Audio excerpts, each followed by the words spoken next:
So ఇలా బాగా how to prepare Maggi. First oil వేసుకొని శనగబాళ్ళు అండ్ గ్రౌండ్నట్ వేసి బాగా ఫ్రై చేయాలి.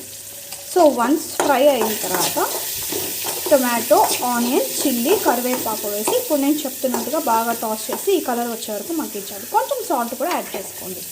సో సాల్ట్ యాడ్ చేయడం వల్ల త్వరగా కుక్ అయిపోతుంది. సో వన్స్ ఇలా అయిపోయిన తర్వాత కొంచెం రసం powder, MTR sambar powder and Maggi masala. So ఇవి 3 యాడ్ చేసి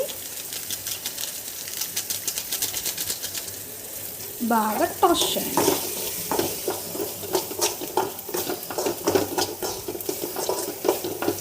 ఒక 1 minute అలా ఫ్రై చేస్తే so what are the masalas it is